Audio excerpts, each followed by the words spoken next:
Good afternoon आप सभी को। Welcome to fill form. आप सभी का बहुत बहुत स्वागत है फिल फॉर्म पे। तो सभी लोग जल्दी जल्दी मेरे से ज्वाइन होते जाइए ताकि हम आगे की क्लासेस अपनी स्टार्ट करें।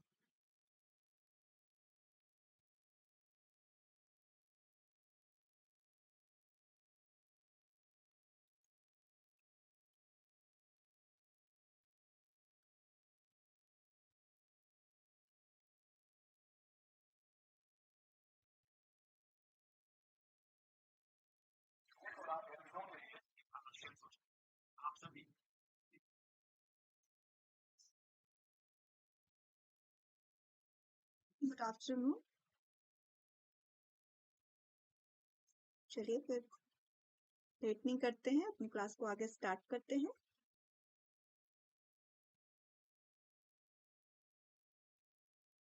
आप यहाँ जो हमारी फर्स्ट पेज देख रहे हैं वो फिल फॉर्म की है। हमारा टेलीग्राम चैनल भी है और फिल फॉर्म की ऐप भी है। वहाँ पे आप लोग जो लोग नए हैं वो लोग उस पे ज्वाइन हुई। आपको वहाँ पे सारे सब्जेक्ट से इंफॉर्मेशन और जो भी आपकी नई वैकेंसीज हैं और जो जो क्लासेस स्टार्ट हो रही हैं फिल फॉर्म पे, उन सब के बारे में यहाँ पर जानकारी दी जाएगी। तो जल्दी जो लोग अभी नए आ रहे हैं वो लोग चैनल को सब्सक्राइब भी करिए और वीडियो अच्छी लगे तो उसे लाइक भी करिए और ज़्यादा से ज़्यादा उसे शेयर करिए। Good afternoon Lakshmi. चलिए फिर आगे बढ़ते हैं हम। जो हमारी सी टेट और एच टेट की बैच है 2022 के लिए, उसकी स्टार्टिंग हो चुकी है और ये हमारा पूरा टीम मेंबर हैं सभी लोग जो आपकी अलग अलग सब्जेक्ट्स की तैयारियां करा रहे हैं। और ये हमारी क्लास जो है वो 9 AM से स्टार्ट हो रही है। आपकी वर्षा मैम क्लास ले रही हैं और 3 PM CTP यानी रितु, मैं आपकी CTP की क्लासेस लेती हूँ 3 PM मंडे टू सैटरडे। चलिए आप सभी को गुड आफ्टरनून है। तो आगे बढ़ते हैं। जो हमारी 2022 और 23 के लिए पेपर फर्स्ट और सेकंड दोनों के लिए तैयारियां हो रही हैं यहाँ पर, और ये जो क्लासेस आपको मिल रही हैं बिल्कुल फ्री मिल रही हैं। चलिए, और तो जो लोग अभी नए हैं हमारे चैनल पर वो जल्दी इसको सब्सक्राइब भी कर लीजिए और दूसरों लोगों में भी शेयर करिए ताकि सभी तक ये वीडियो पहुंचे, सब लोग इसका फायदा ले सके। तो हम एमसीक्यू राउंड चला रहे थे। हमारा जो लास्ट मेरी 2 क्लासेस हुई थी वो मैंने एमसीक्यू ही कराया था। अभी इसमें बहुत सारे क्वेश्चन हैं जो मुझे कराने हैं आप लोगों को, जो चैप्टर मैंने पढ़ा लिया है। तो आगे बढ़ते हैं। जो आज का हमारा पहला क्वेश्चन है उसके लिए आगे बढ़ते हैं, शुरू करते हैं हम। In which of the following stages the child looks self centred, यानी कि निम्नलिखित में से किस चरण में बच्चा आत्म केंद्रित दिखता है, मैं अपने बारे में खुद को ज्यादा सोचता है या रियलाइज करता है, ये कौन सी स्टेज होती है? इनफेंसी, अर्ली चाइल्डहुड, एडोलसन या एडल्टहुड? तो आप लोग अपना आंसर क्वेश्चन के साथ दीजिएगा कि क्वेश्चन नंबर 1 का आंसर है। ठीक है, तो अपना आंसर फटाफट दीजिए। आ, आ गया शाहीन का सी। और कोई बताना चाहेगा answer? In which of the following stage the child look self centred, यानी वो खुद की तरफ ज्यादा केंद्रित होता है, अपने आप पर ज्यादा उसका फोकस होता है, वो खुद के बारे में ही सोचता है, अपनी चीजों से दूसरों को इंटरेक्ट करता है, दूसरों की तरफ देखना होता है।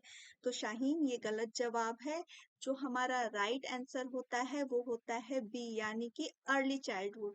जब बच्चा छोटा है होता है तो वो सेल्फ सेंटर्ड होता है, वो केवल खुद को अपनी बॉडी को कंट्रोल करता है, अपनी तरफ देखता है। थोड़ा बड़ा होता है तो वो चीजें केवल अटेंशन जो उसकी होती है वो खुद की तरफ होती है, मम्मी पापा हर कोई इससे भी वो प्यार जो भी चाहता है। ये 2 से 6 साल वाला जो उम्र होता है बच्चों का, यानी कि प्रारंभिक बचपन, बच्चा खुद ही इगोइस्ट होता है। वो जो भी चीजें होती है वो खुद के लिए सोचता है, ना कि दूसरों के लिए, क्योंकि उसका सोशलाइजेशन नहीं हुआ रहता है इस समय। वो जो अपने मम्मी पापा से जो प्यार चाहता है वो सिर्फ खुद पे होता है। वो अकेले बातें करता है, खिलौनों से बातें करता है। तो ये सब जो एजेस होती हैं ये आपके अर्ली चाइल्डहुड में आती है, यानी जो बच्चा सेल्फ सेंटर्ड होता है तो वो अर्ली चाइल्डहुड होता है। एडोलसेंस में तो वो केवल अपना नहीं, वो तो अपने बारे में, अपने अगल बगल मम्मी पापा सबके बारे में सोचना स्टार्ट करता है, क्योंकि उसका सामाजिकरण हो चुका रहता है।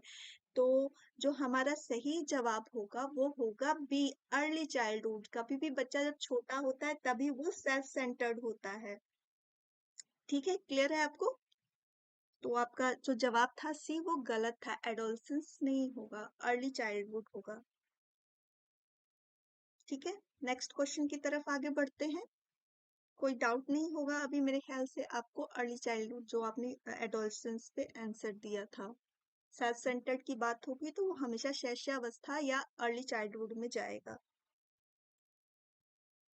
नेक्स्ट क्वेश्चन जो है, प्राइमरी एजुकेशन हेल्थ, जो प्राथमिक शिक्षा होती है वो किस में मदद करती है?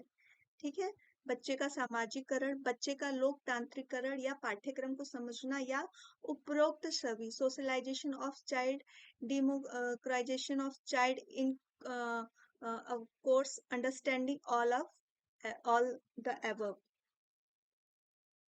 क्वेश्चन नंबर सेकंड का आंसर करिएगा, सेकंड का लिख कर करिएगा कि ठीक है, जो प्राइमरी शिक्षा, प्राथमिक जो शिक्षा होती है वो किस में मदद करती है?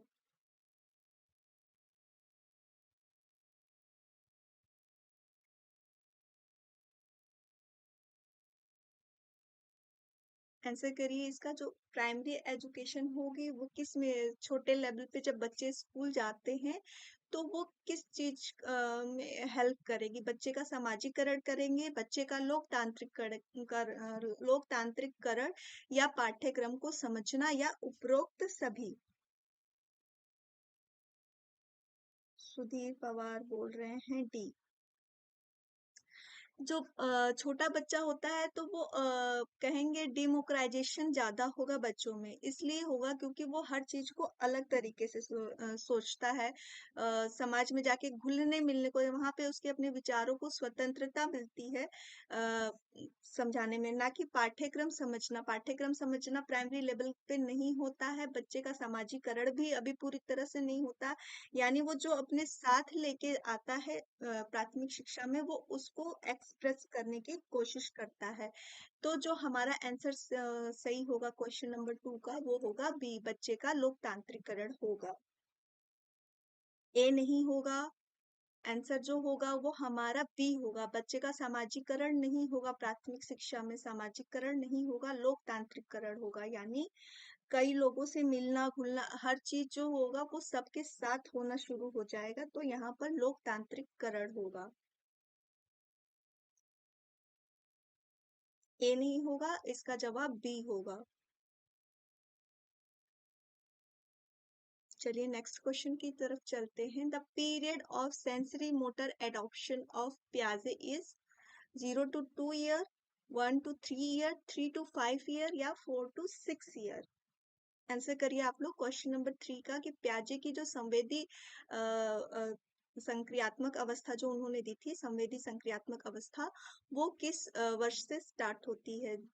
0 से 2 वर्ष, 1 से 3 वर्ष या 3 से 5 वर्ष या 4 से 6 वर्ष? क्वेश्चन नंबर 3 का आंसर आप लोग करिएगा। क्वेश्चन नंबर 2 में कोई डाउट तो नहीं है आप लोग को? क्वेश्चन नंबर 2 का जो आंसर था बी, लोकतांत्रिकरण होगा बच्चे का प्राइमरी लेवल पर।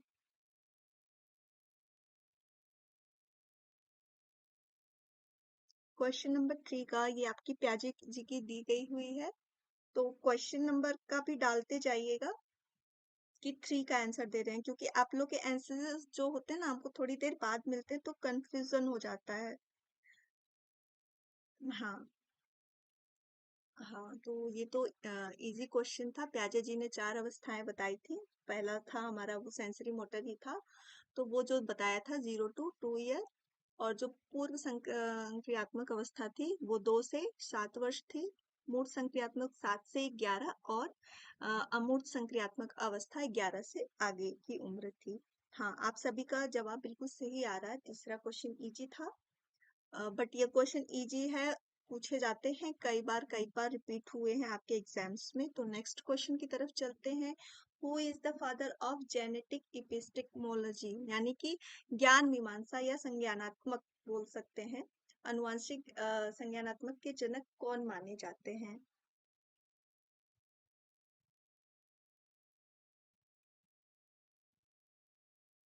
आंसर करिए क्वेश्चन नंबर 4 का, कि अनुवांशिक ज्ञान मीमांसा के जनक कौन है? प्याजे हैं, ब्रूनर हैं या वाइगॉट्स्की हैं या डीवी हैं?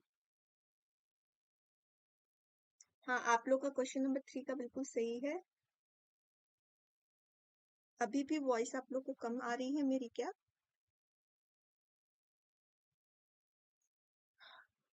अभी वॉइस सही है, आप लोगों को सही आ रही है मेरी वॉइस?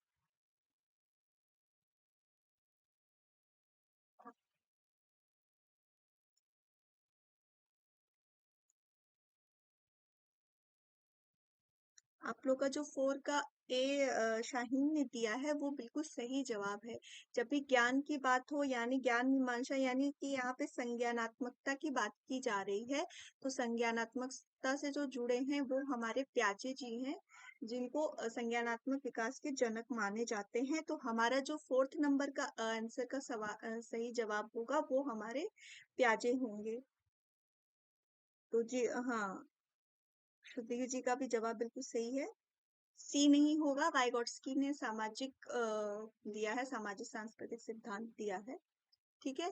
तो संज्ञानात्मक विकास का जब भी ज्ञान से जुड़ा हुआ चीजों को दिया गया है वो हमारे प्याजे जी ने दिया है थ्योरी।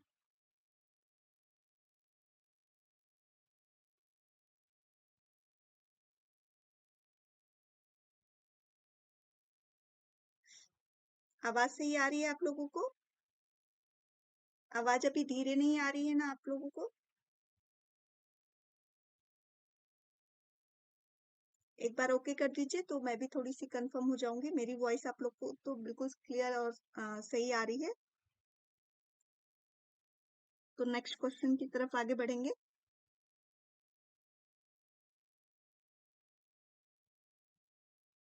चलिए 5 नंबर का है कि child growth of proceeding through an organized sequence stage divided wrongly by the age in view of Kohlberg है, पिकेट है, वाइगोट्स्की है या स्किनर है?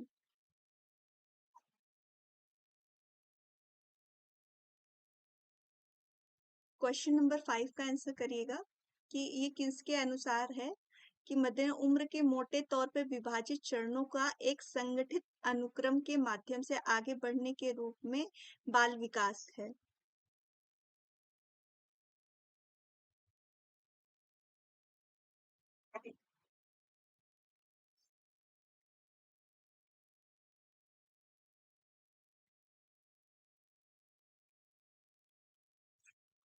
क्वेश्चन नंबर 5 का आंसर करिएगा। संगठित अनुक्रम के माध्यम से आगे बढ़ने के रूप में बाल विकास मोटे तौर पे जो विभाजित किया गया है ये किसके द्वारा किया गया है? क्वेश्चन नंबर 5 का। ऑर्गेनाइज सीक्वेंस की जब भी बात की जाएगी यानी कि संगठित अनुक्रम की बात करी जाएगी तो यहाँ पर हमेशा स्किनर जुड़ेंगे, यानी स्किनर जी ने जो संगठित अनुक्रम की बात करी है तो वो उनके अनुसार ये बच्चों के एज को डिवाइड किया गया है विकास के तौर पर। ठीक है। नहीं, सी क्वेश्चन नंबर 5 का नहीं होगा। स्किनर ने दिया है, स्किनर के मद्देनजर उम्र को मोटे तौर पे विभाजित चरणों के एक संगठित अनुक्रम के माध्यम से आगे बढ़ने के रूप में बाल विकास को बांटा है। ठीक है ना? डिवाइडेड रॉगली by the age in a view organized sequence यानी सक्रिय संगठित अनुक्रम का जो सिद्धांत दिया था वो स्किनर जी ने दिया था। तो ये स्किनर होंगे डी। 5 का डी होगा। 5 का सी नहीं होगा, डी होगा। स्किनर ने संगठित अनुक्रम की बात करी थी। ठीक है। नेक्स्ट क्वेश्चन पे बढ़े। तो जो नेक्स्ट क्वेश्चन हमारा है, the most important quality of an effective teacher is, जो एक प्रभावी शिक्षक की सबसे महत्वपूर्ण गुणवत्ता होती है वो क्या है? विषय के बारे में गहरा ज्ञान सिखाना, सख्त अनुशासनवादी होना, छात्रों के साथ अच्छा तालमेल रखना या अक्षर प्रेरक होना। Deep knowledge about the subject taught, a strict disciplinarian या good rapport with the student या एक गुड मोटिवेटर। क्वेश्चन नंबर 6 का आंसर करिएगा आप लोग। The most important quality of an effective teacher is, एक प्रभावी शिक्षक की सबसे महत्वपूर्ण गुणवत्ता क्या है?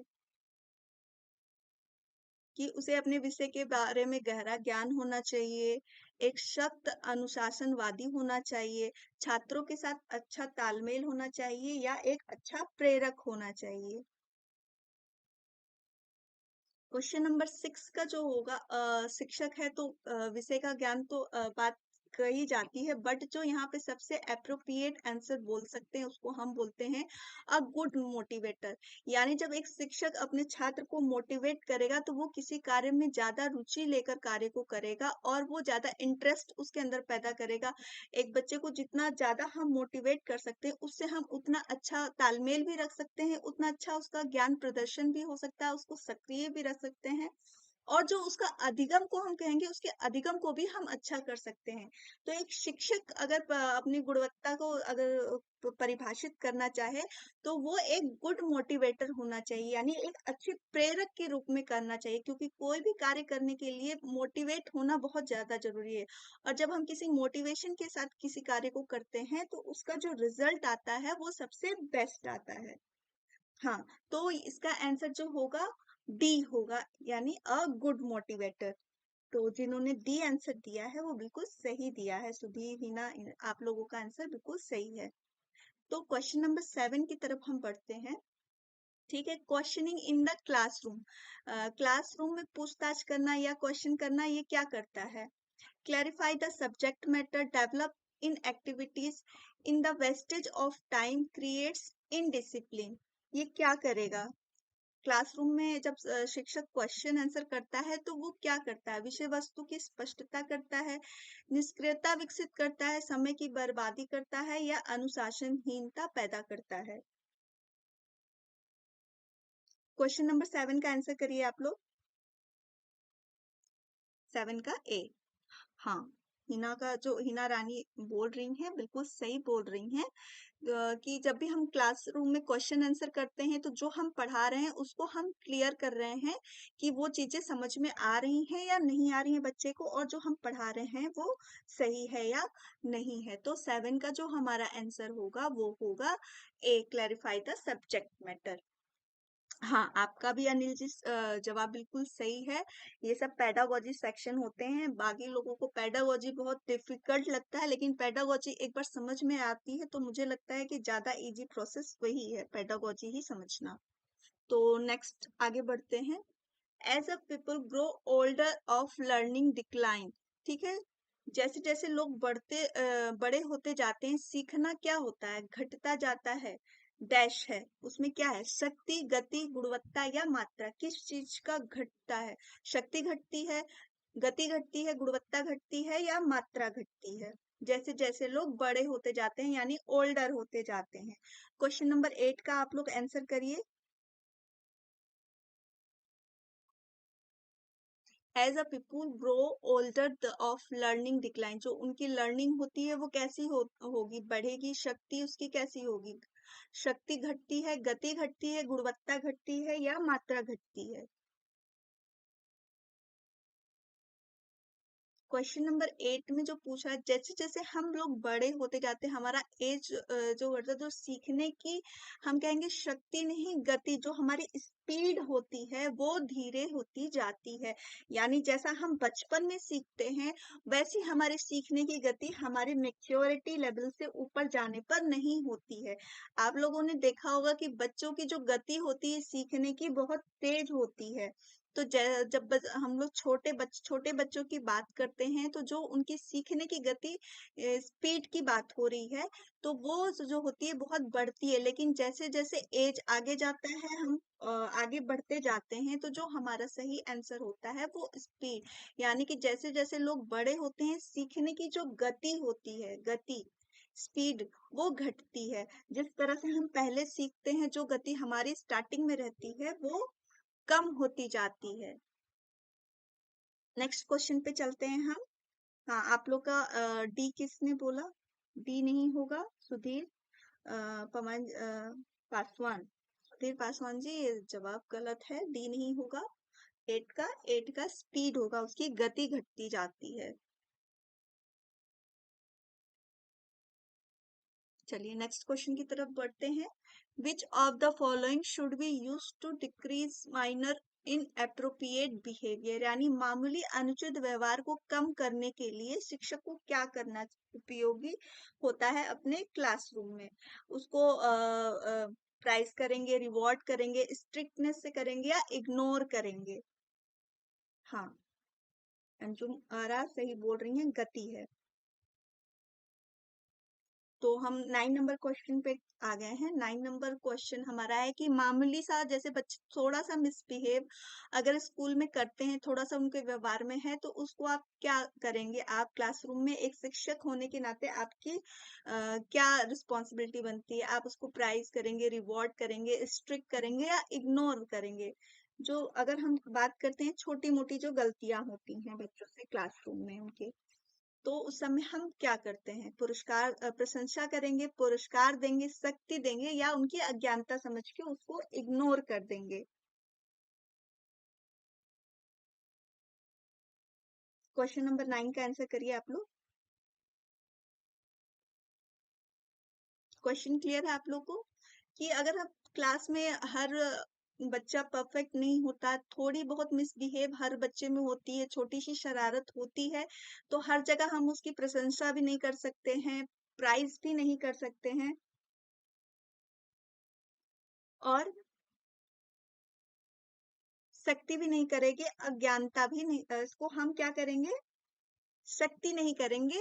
इसलिए नहीं करेंगे क्योंकि आप शिक्षक हैं, तो इतना ज्यादा स्ट्रिक्ट बिहेवियर तो आपको लेना ही नहीं है। आप उसको पनिशमेंट जो कह सकते हैं, पनिशमेंट कुछ दूसरी तरह से कर सकते हैं, फिजिकली या मेंटली आप उसको फोर्स नहीं कर सकते हैं।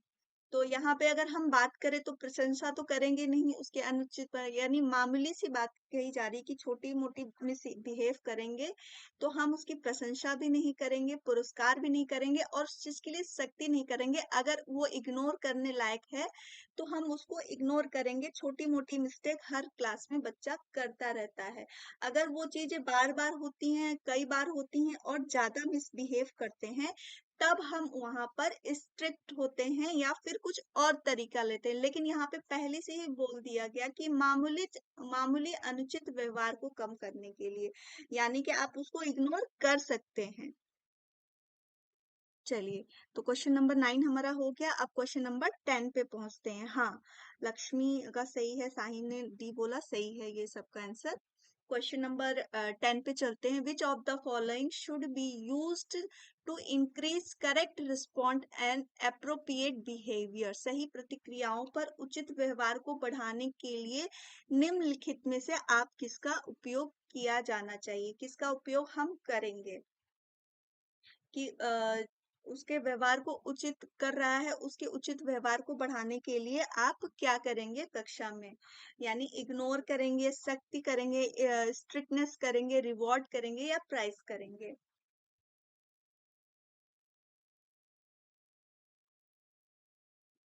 क्वेश्चन नंबर 10 का आप लोग आंसर करिए कि सही प्रतिक्रियाओं और उचित व्यवहार को बढ़ाने के लिए, यानी बच्चे की जो बिहेवियर है क्लास में, उसको सही डायरेक्शन देने के लिए आप उसका क्या करेंगे कि बच्चे को समझा रहे हैं तो आप क्या करेंगे उसके लिए कि अगर इग्नोर करेंगे, शक्ति करेंगे, पुरस्कार देंगे या प्रशंसा करेंगे क्लासरूम में बच्चे की। तो सही प्रतिक्रियाओं को यहाँ पे बढ़ाना है, आगे करना है, तो उसके लिए एक शिक्षक को अपने क्लास में क्या करना चाहिए। अनिल जी का जवाब आ रहा है डी। तो ये बिल्कुल सही जवाब दे रहे हैं कि हम उसे तुरंत किसी चीज के लिए कोई बहुत अच्छा कार्य करेंगे, पुरस्कार हर वक्त नहीं दिया जा सकता है, इग्नोर भी नहीं करेंगे, सख्ती भी नहीं करेंगे। तो ये सब तो तीनों जवाब हमारे गलत हो जाते हैं। जो हमारा सही जवाब होगा, प्रशंसा करेंगे उसके, जो बच्चा सही व्यवहार करता है उसके लिए हम उसकी प्रशंसा करेंगे। हाँ, आप लोग का शाहीन का भी जवाब सही है। 10 नंबर का डी उन्होंने बताया। तो 11 नंबर क्वेश्चन पे पहुंचते हैं। Teacher should present information to the student clearly and in the interesting way and relate this new information the thing student. तो don't know, already known, willing to know, not willing to know. शिक्षक को छात्रों को स्पष्ट रूप से और दिलचस्प तरीके से जानकारी प्रस्तुत करनी चाहिए और इस नई जानकारी को छात्रों को किसके साथ रिलेट करना चाहिए। यानी जो नई जानकारी हम बच्चे को देना चाहते हैं, तो शिक्षक को क्या करना चाहिए कि पता नहीं है, पहले से ही पता है, या जानने के इच्छुक हैं, जानने के लिए तैयार नहीं है। जो हमारा स्टूडेंट है, जो हमारा लर्नर है, उसको जो नए ज्ञान की जानकारी देना है, तो शिक्षक को क्या करना चाहिए कि जो जानकारी हम उसको प्रस्तुत कर रहे हैं, बच्चे उसमें इंटरेस्ट ले, रुचि ले, तो उसका जो ज्ञान पहले का हो वो पता नहीं होना चाहिए, या उसका पहले से ज्ञान पता होना चाहिए, या उसको जानने के इच्छुक होना चाहिए, या जानने के लिए तैयार नहीं है। क्वेश्चन नंबर 11 का आंसर करिए आप लोग।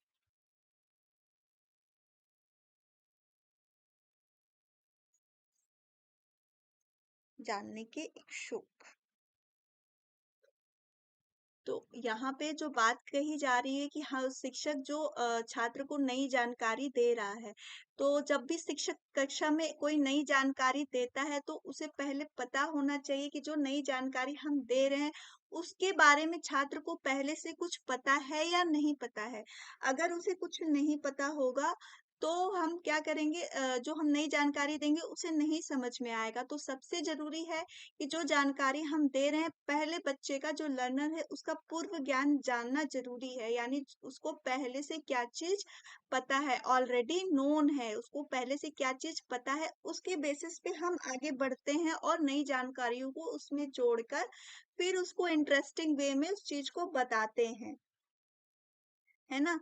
फ्रूट्स तो कई तरह के होते हैं, बच्चे सभी जानते हैं फ्रूट्स है। अब हमको किसी एक विशेष फ्रूट के बारे में बताना है, तो पहले हम बच्चों से उसके पूर्व ज्ञान को जान लेते हैं ना, कि आप कौन-कौन सा फ्रूट्स खाते हो, आपको कौन से फ्रूट पसंद हैं, या आप क्या खाना पसंद करते हो। फिर आपको किसी स्पेशल की उसकी विशेषताएँ, क्वालिटी हर कुछ बताना है, नई जानकारी को उसमें जोड़ना है। तो जो बच्चे को पहले से पता है, उसमें हम नई जानकारियों को जोड़ते हैं, यानी कि जो बच्चे पहले से जानते हो, उसमें हम नई जानकारियों को जोड़ते हैं। जानने के इच्छुक नहीं, नई जानकारियों को जानने के इच्छुक।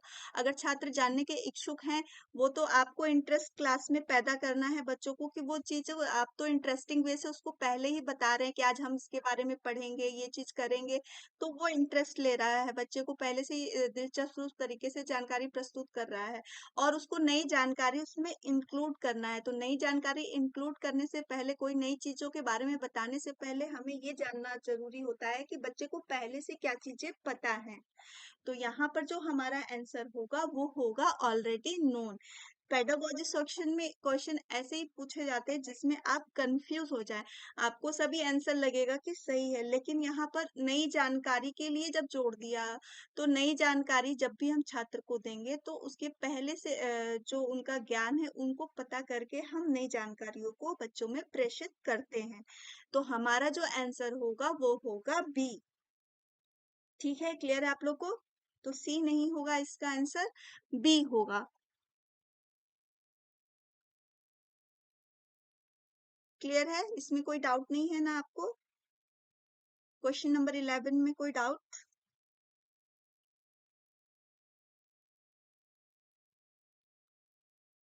एक बार आप लोग बोल दीजिए ओके है, तो फिर आगे बढ़ते हैं। छोटे बच्चों को जब भी पढ़ाते हैं, तो हम बिल्कुल नई चीजें बिल्कुल स्टार्टिंग से बताना नहीं शुरू करते हैं, हम उनके पहले के थोड़ी सी जानकारी लेते हैं, हर चीजों को समझते हैं कि बच्चे को कितना पता है। जितना पता है, फिर उसमें हम कुछ नया ऐड करेंगे, तब उनको आगे बताएंगे, तभी वो किसी चीज को क्लियरली समझेंगे। तो नेक्स्ट हम बढ़ते हैं क्वेश्चन नंबर 12 की तरफ। Response that produce of discomfort thing effort became to occur again in the situation। ठीक है, एक असुविधाजनक प्रभाव उत्पन्न करने वाली प्रतिक्रियाएं उस स्थिति में फिर से होने के लिए हो जाती हैं। इसकी संभावना क्या होती है? संभावना नहीं होती है, कम संभावना होती है, अधिक संभावना होती है, या समान रूप से संभावना है। यानी कि response that produce a discomforting effect became to occur again in that situation। यानी जिसमें डिस्कम्फर्ट है, बच्चे को एक जो प्रतिक्रिया करी उसमें उसको संतोषजनक परिणाम नहीं मिला, तो क्या वो क्रियाएं वो फिर से करेगा? ये क्वेश्चन पूछ रहा है।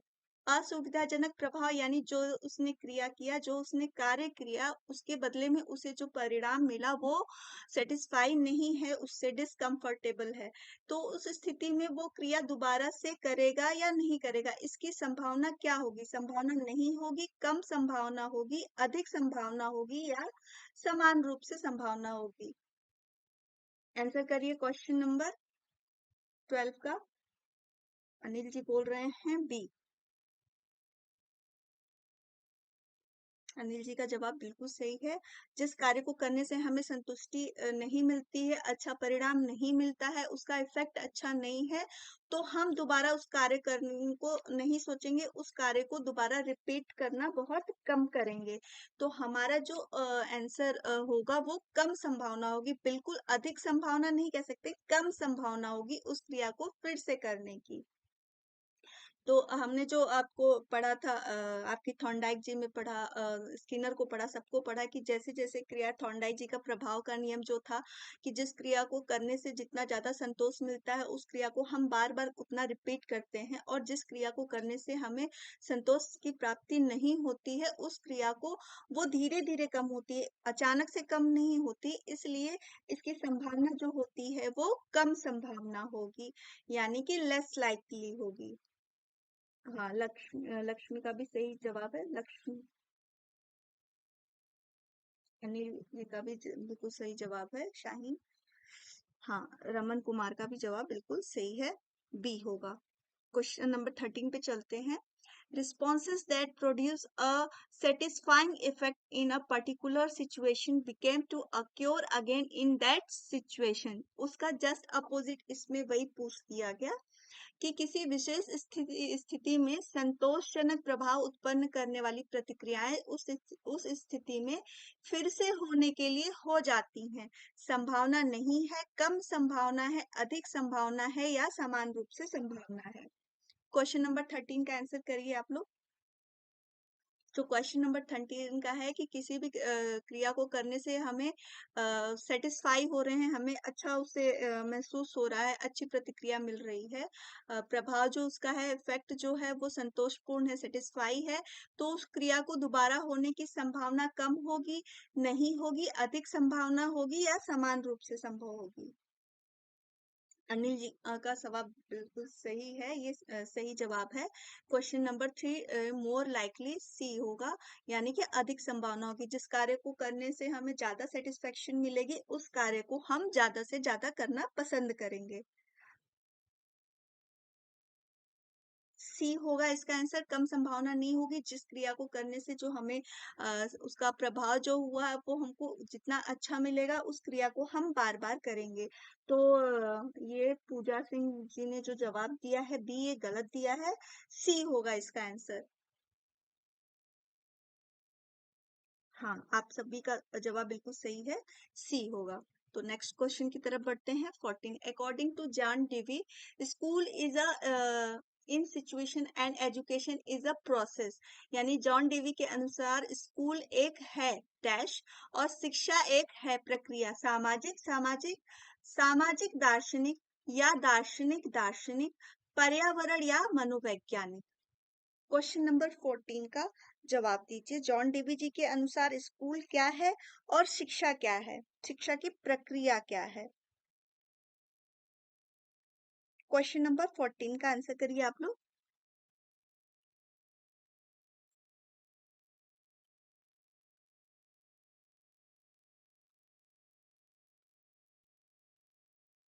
ओके, कोई बात नहीं, पूछो। नेक्स्ट क्वेश्चन का 14 नंबर का क्वेश्चन का जवाब दीजिए कि according to John Dewey, school is a institution and education is a process. कि स्कूल क्या है हमारा और जो शिक्षा है वो क्या है। क्वेश्चन नंबर 14 का जो जॉन डीवी जी ने कहा कि स्कूल क्या है, एक सामाजिक संस्था है, यानी यहाँ पर हर कोई आता है, तो उसका क्या होगा, सामाजिक संस्था है, और शिक्षा भी एक सामाजिक प्रक्रिया है।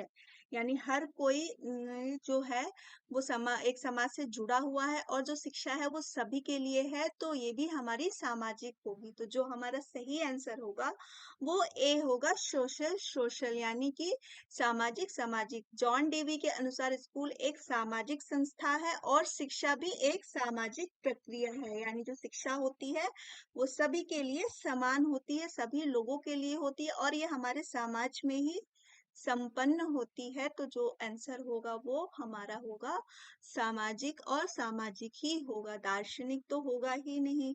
पर्यावरण और मनोवैज्ञानिक भी नहीं कहेंगे, क्योंकि स्कूल एक हमारा सामाजिक संस्था है जहाँ पर हर कोई, स्कूल से हर तरह के, हर समाज से लोग आते हैं और शिक्षा ग्रहण करते हैं, और ये प्रक्रिया जब सामाजिक संस्था में हो रही है तो प्रक्रिया भी हमारी सामाजिक ही होगी। ठीक है, क्वेश्चन नंबर 14 का जो आंसर होगा वो ए होगा, दोनों में सामाजिक ही होगा।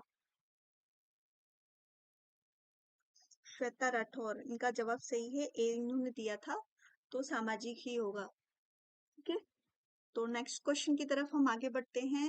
क्वेश्चन नंबर 15 में कि याद रखने, समस्या सुलझाने और निर्णय लेने सहित विचार प्रक्रियाओं के निर्माण से संबंधित अध्ययन के क्षेत्र को कहा जाता है? शिक्षा शास्त्र, शिक्षा, ज्ञान मीमांसा या संज्ञानात्मक विकास? The field of study concerned with the construction of thought process, including remembering, problem solving, and decision making, is called pedagogy, education, epistemology, और cognitive development? क्वेश्चन नंबर 15 का आंसर करिएगा। पूजा, ये क्वेश्चन नंबर 15 का आंसर कर रही हैं। आपने D बोला है, क्वेश्चन नंबर 15 का आंसर आपने दिया है। क्वेश्चन नंबर 15 का है तो बिल्कुल सही है। जहां पर हम समस्या को सुलझा रहे हैं, निर्णय ले रहे हैं, विचार कर रहे हैं, तो वहां पर संज्ञान यानी कि हमारे मानसिक क्रियाओं का योगदान हो रहा है। हमारे जो मेंटल क्रियाएं हो रही हैं, मेंटल प्रोसेस चल रहा है, जो हम, जहाँ पे संज्ञान की बात हो गई यानी हमारे ब्रेन की बात हो रही है, तो वो होता है हमारा संज्ञानात्मक विकास यानी कॉग्निटिव डेवलपमेंट। तो यहाँ पे आप लोगों ने आंसर डी किया है, बिल्कुल सही है। यस, ये सभी एग्जाम के लिए इम्पोर्टेंट है, जहाँ पे आपका सीडीपी पूछा जाता है। और दूसरी बात की, जो सीडीपी में आपका ये पेडागोजी सेक्शन में आता है, और आपको कभी भी डायरेक्टली कोई क्वेश्चन नहीं पूछते हैं, ऐसे ही पूछेंगे। तो आपको किससे याद रखना है कि याद रखना, समस्या सुलझाना, ये सब हम अपने दिमाग, अपनी मानसिक क्रियाओं द्वारा करते हैं, और जहाँ पे कॉग्निटिव डेवलपमेंट की बात हो रही हो, आंसर हमेशा हमारा इसके साथ ही जाएगा। ठीक है, चलिए आपका जवाब सी आ रहा है, 15 का सी। नहीं, ज्ञान मीमांसा नहीं होगा, संज्ञानात्मक विकास की बात हो रही है। तो यहाँ पर जो बात करेंगे हम, संज्ञानात्मक विकास। नेक्स्ट हम पढ़ते हैं क्वेश्चन नंबर 16। तो यहाँ तक आप लोग को क्लियर हो रहा है? Question number 16 है, the reasoning in which the given statements are viewed as the supplying strong evidence for the truth of conclusion is called। यानी जिस तर्क में दिए गए कथनों को किसी के लिए ठोस साक्ष्य प्रदान करने के रूप में देखा गया हो, निष्कर्ष की सच्चाई को क्या कहते हैं? इंडक्टिव रीजनिंग, डिडक्टिव रीजनिंग, या क्वालिटेटिव रीजनिंग, या क्वांटिटेटिव रीजनिंग? आंसर करिएगा।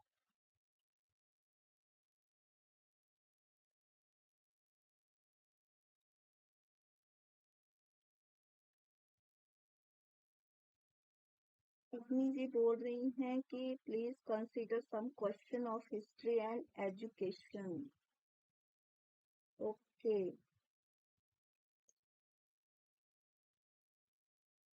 हिस्ट्री ऑफ एजुकेशन से भी क्वेश्चन हो चुके हैं स्टार्टिंग में मेरे, मैं और भी लेकर आऊंगी उस पे।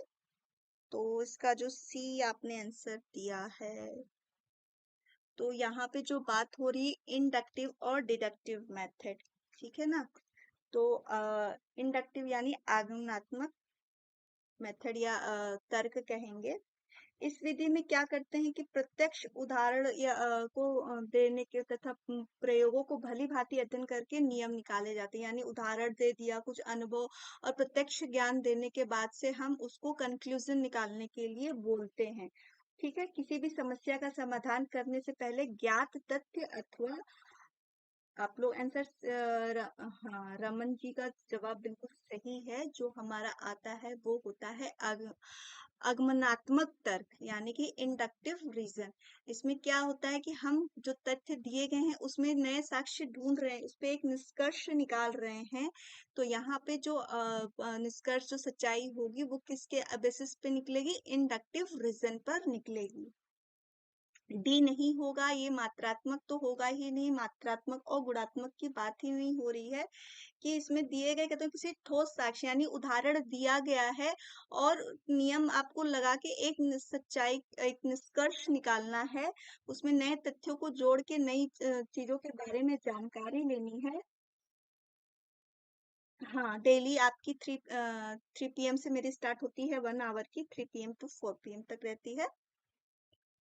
ठीक है, तो यहाँ पे जो हो रही है कि मतलब आपको कुछ उदाहरण तथ्य दे दिए गए हैं, उसके आधार पे आपको निष्कर्ष निकालना है। तो जो ऐसा निष्कर्ष निकलता है जहाँ पे उदाहरण और हमारे अनुभव और नियम दिए हैं, तो उसके आधार पे हमको कुछ कंक्लूजन करना है।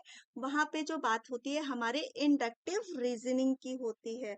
तो इसके जो शिक्षा सूत्र हैं, यानी विशिष्ट से हम सामान्य की तरफ लेके जाते हैं, ज्ञात से अज्ञात की ओर, स्थूल से सूक्ष्म की ओर, उदाहरण से नियम की ओर। यानी यहाँ पे उदाहरण दिया गया है, आपको नियम निकालना है। तो यहाँ पे जो हमारा आंसर होगा वो हो जाएगा इंडक्टिव रीजनिंग। नेक्स्ट क्वेश्चन की तरफ बढ़ते हैं हम। The process of reasoning from one or more given statement to reach the logical certain conclusion is called. यानी पे जहाँ पे एक निश्चित निष्कर्ष पे पहुंचने के लिए एक या अधिक कथनों से तर्क की प्रक्रिया को क्या कहा जाता है? इंडक्टिव रीजनिंग, डिडक्टिव रीजनिंग या क्वालिटेटिव रीजनिंग या क्वांटिटेटिव रीजनिंग। तो क्वेश्चन नंबर 17 का आप लोग आंसर करिएगा कि यहाँ पे किस रीजनिंग की बात की जा रही है। कि आपको यहाँ पर एक निश्चित जो है नियम, और यहाँ पे छात्रों को पहले से ही पूर्व अनुभव, प्रयोगों आदि के द्वारा नियमों व सिद्धांत बतला दिए गए हैं, और छात्र को क्या करना, उन नियमों के आधार पर एक निष्कर्ष निकालना है। तो यहाँ पर जो हमारा आंसर होगा वो क्या होगा? जल्दी से आप लोग आंसर करिए क्वेश्चन नंबर 17 का। कि तार्किक रूप से निश्चित निष्कर्ष पे पहुंचने के लिए दिए गए एक या अधिक कथनों से तर्क की प्रक्रिया को क्या कहा जाता है?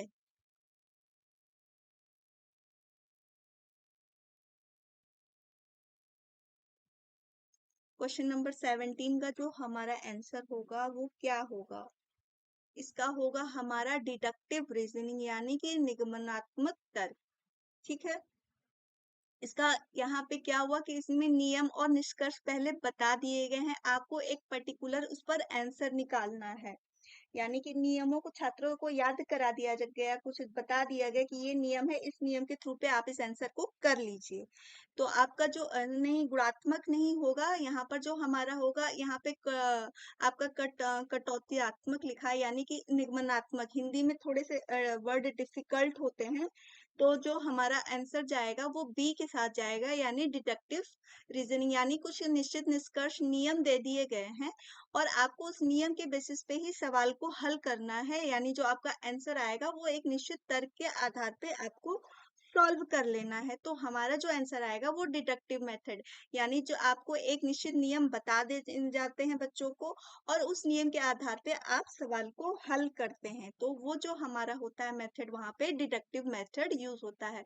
ये सब हम मैथ और साइंस में ये जो होते हैं हमारे फॉर्मूलाज, वो पहले से ही बनाए होते हैं, उसी के बेसिकली उन्हीं के नियम के आधार पे हम उसको सॉल्व करते हैं। लेकिन जहाँ पे हम ग्रामर पढ़ाते हैं, इंग्लिश ग्रामर हुआ, और आपका साइंस के कुछ ऐसे जहाँ पे हम पहले से एग्जाम्पल्स दे के बच्चों को समझाते हैं, वहां पर हम इंडक्टिव रीजनिंग का यूज करते हैं।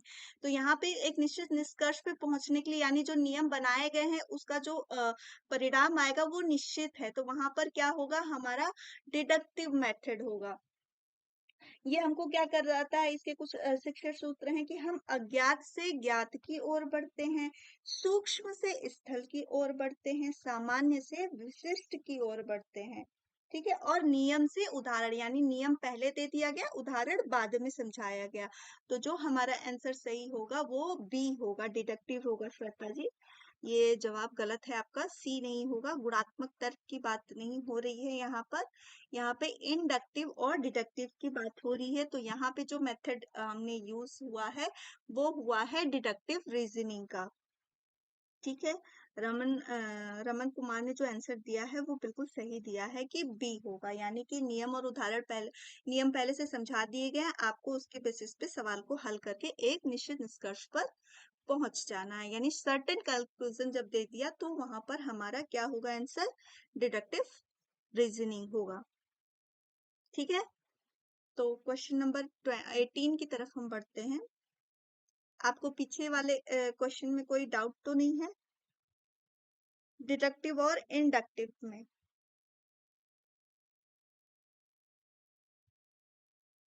एक बार ओके कर दीजिएगा अगर कोई आपको प्रॉब्लम नहीं है समझने में वहां तक में, तो फिर अगर प्रॉब्लम होगी तो फिर से बता देंगे।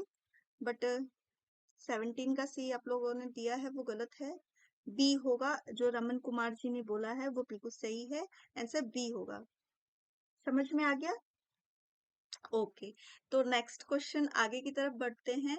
The more parts of your brain you use the more likely you are to information. आप जितना से ज्यादा अपने दिमाग के हिस्से को यूज करते हैं वो क्या संभावना व्यक्त करती है आपके जानकारी प्राप्त करने की? यूज कर रहे हैं, मिस यूज कर रहे हैं, रिटेन कर रहे हैं या मिस यूज कर रहे हैं? ठीक है, इसका आंसर करिए। ओके ठीक है, कोई प्रॉब्लम नहीं है, बहुत अच्छी बात है कि आपको कॉन्सेप्ट क्लियर हो रहा है। सबसे मेरा इंपॉर्टेंट यही है क्वेश्चन आना कि आपको कॉन्सेप्ट को भी क्लियर करते चले, ताकि फिर कभी ऐसे प्रश्न आए तो आप उसमें परेशान या उलझे नहीं। तो क्वेश्चन नंबर 18 का जवाब दीजिए कि आपके मस्तिष्क के जितने अधिक हिस्सों को आप उपयोग करते हैं उतनी ही अधिक संभावना है कि आप जानकारी प्राप्त करेंगे। जानकारी जो आपकी होगी वो उपयोग में होगी, मिस होगी, रिटेन होगी या दुरुपयोग होगी। 18 का ए बोल रही हैं। तो यूज आप जानकारी का यूज कर, आप अपने दिमाग के हिस्से को यूज कर रहे हैं। तो जितना ज्यादा आप उसको यूज करेंगे आप उतनी ही जानकारियों को क्या करेंगे, प्राप्त करेंगे, बनाए रखेंगे, रिटेन करेंगे। यानी आप उतना ही नॉलेज अपने दिमाग में रख रहे हैं। ठीक है ना, यहाँ पे उपयोग नहीं होगा। आप क्या कर रहे हैं, उपयोग जानकारी प्राप्त कर रहे हैं? बिल्कुल नहीं। आप अपनी जानकारियों को ज्यादा से ज्यादा अपने दिमाग में रख पा रहे हैं, ये बात कही जा रही है कि आप जितना ज्यादा अपने दिमाग को यूज करते हैं, सवालों को सॉल्व करते हैं, तो जो जानकारी आपको प्राप्त होती है सबसे ज्यादा जरूरी क्या होता है, वो आपके दिमाग में बनी रहे, आप उसको यूज करें। यूज नहीं होगा यहाँ पे, उपयोग नहीं होगा, यहाँ पे जानकारी की बात हो रही है। तो उन जानकारियों को हम क्या करेंगे, अपने ब्रेन में बनाए रखने की कोशिश करेंगे।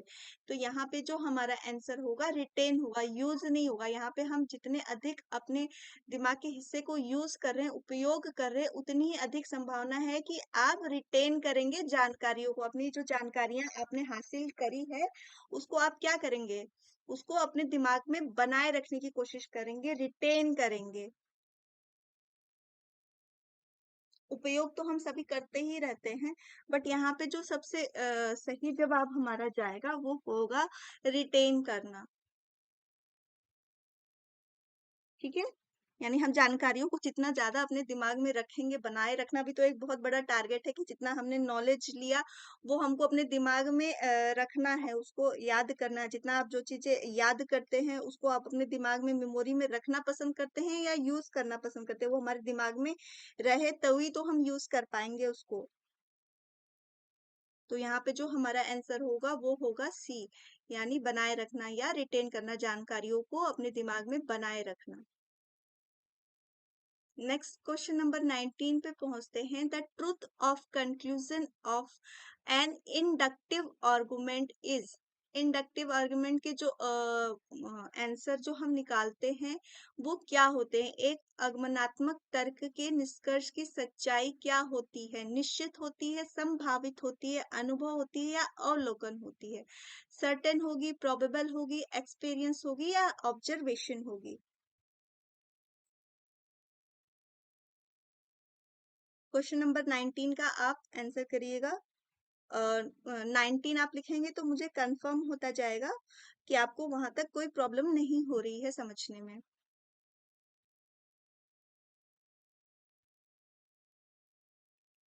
जो आगमनात्मक चिंतन की बात बोली कि मैंने पहले उदाहरण और वो तथ्य आपको दिए जाते हैं, आपको उसके आधार पे अपने अनुभव के आधार पे एक निष्कर्ष पे पहुंचना होता है। और जहाँ पे डिडक्टिव मेथड की बात होती है वहां पे सर्टेन कंक्लूजन की बात होती है कि वहां पे जो आपका निष्कर्ष निकलेगा यानी निश्चित निकलेगा, यानी 5 × 5 उसका आंसर हमेशा 25 ही होगा, बदलेगा नहीं। ठीक है, वो हमारा हो गया आपका डिडक्टिव मेथड। लेकिन यहाँ पे हमारी इंडक्टिव मेथड की बात की जा रही है जहां पर हम नए आंसर जोड़ रहे हैं, उसमें अपने निष्कर्ष निकाल रहे हैं, तो जो हमारा आंसर बनेगा वो प्रोबेबल होगा। यानी यहाँ पर जो हमारा आंसर आएगा वो संभावित होगा। यानी हम नए तथ्यों को उसमें जोड़कर अपने एक निश्चित निष्कर्ष पर पहुंच रहे हैं, तो जो उसकी सच्चाई होगी वो लगभग लगभग सही होगी, लेकिन निश्चित नहीं कह सकते हैं। ठीक है, तो मैंने पहले ही बोला था कि जहाँ पे सर्टेन की बात हो वो हमारा डिडक्टिव मेथड में आता है, लेकिन जहाँ पे प्रोबेबल हो वो आंसर हमारे तर्क और हमारे आधार पे उदाहरणों के द्वारा हम समझाते हैं, तो संभावना होती है हमारी आंसर की ज्यादा से ज्यादा वो सही होगी। तो जो हमारा 19 का आंसर बनता है वो होता है प्रोबेबल, यानी कि संभावित उत्तर तक हम पहुंचते हैं। ठीक है, तो इसका आंसर निश्चित नहीं होगा। निश्चित तब होता जब यहाँ पर डिडक्टिव मेथड होता, यानी कि हम एक निश्चित निष्कर्ष पर पहुंच जाते तो हमारा होता आपका निश्चित, यानी जब डिडक्टिव मेथड की बात होती। लेकिन यहाँ पे इंडक्टिव मेथड की बात हुई है, यानी हम आर्गुमेंट कर रहे हैं, तर्क निकाल रहे हैं, नए तथ्य को जोड़ रहे हैं, तो हमारा आंसर क्या होगा? संभावित होगा, पर्टिकुलर नहीं होगा। Good evening Pushpa. अभी क्लास तो मेरी ओवर होने वाली है और आप लोगों ने बिल्कुल लेट लास्ट में ज्वाइन किया है। ठीक है, तो मेरी जो क्लास स्टार्ट होती है वो 3 PM पे स्टार्ट होती है, तो सभी बिल्कुल टाइम पे आप लोग रहोगे तो ज्यादा से ज्यादा क्वेश्चन सॉल्व भी होंगे और ज्यादा से ज्यादा होंगे। तो आपको क्वेश्चन नंबर 19 का डाउट तो नहीं है? जो मैंने आपको बताया जहाँ पे निश्चित बात हो, सर्टेन जो रिजल्ट हमारा आता है वो हमारा डिडक्टिव मेथड में आता है, और जहाँ पे संभावित यानी प्रोबेबल जिसकी संभावना ज्यादा व्यक्त की जाती हो वहां पे हमारा इंडक्टिव मेथड आता है या आर्गुमेंट होता है। ठीक है, तो क्वेश्चन नंबर 20 पे बढ़ते हैं। चलिए, according to Jean Piaget children develop abstract logic and reasoning skills during. ठीक है, जीन पियाजे के अनुसार बच्चे के दौरान किस अवस्था में अमूर्त तर्क और तर्क कौशल विकसित करते हैं? इसका आंसर करिए। Sensory motor stage, pre operational stage, formal operational stage या कॉन्क्रीट ऑपरेशनल स्टेज? आंसर करिए।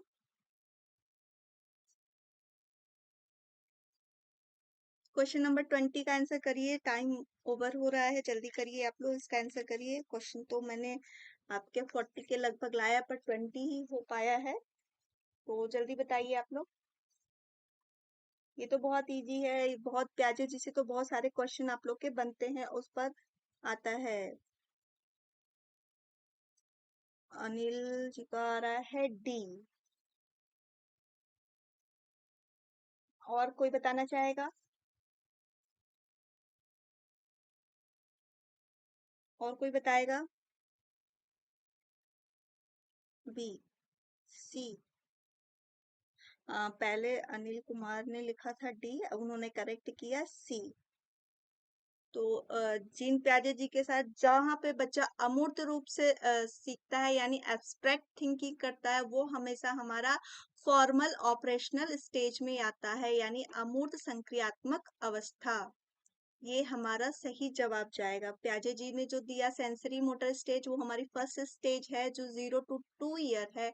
प्री ऑपरेशनल स्टेज यानी पूर्व संक्रियात्मक अवस्था जो होती है वो 2 to 7 ईयर होती है, और जो कॉन्क्रीट होती है वो 7 to 11 ईयर होती है, जहाँ पे मूर्त चिंतन किया जाता है, कॉन्क्रीट थिंकिंग होती है। लेकिन जहाँ पे एब्स्ट्रैक्ट थिंकिंग की बात आ जाए, वहां पे आप बिल्कुल कंफ्यूज ना होइए। एब्स्ट्रैक्ट लॉजिक एंड रीजनिंग दे रहा है, अमूर्त चिंतन कर रहा है, यानी जो वस्तुएं इसके सामने नहीं है वो अपने दिमाग में उसको सोच कर कर रहा है।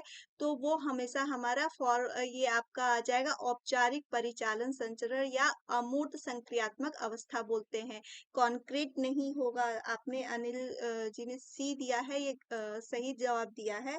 बट स्वाति और साहिन आप लोग सी बोल रहे हैं, ये सॉरी, साहिन सही दे रही हैं, मैंने गलत देख लिया। स्वाति बी, बी नहीं होगा हमारा। जो जहाँ पे एब्स्ट्रैक्ट थिंकिंग की बात आ जाए, वो तुरंत हमारी अमूर्त चिंतन की बात हो रही है, वो हमारा फॉर्मल ऑपरेशनल स्टेज में आता है।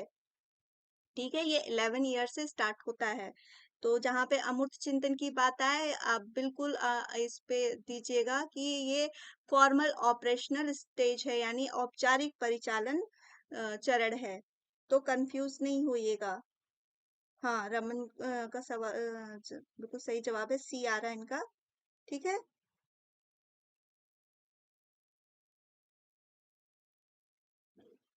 हिंदी और इंग्लिश दोनों होंगे, इसमें बिल्कुल परेशान नहीं होइएगा।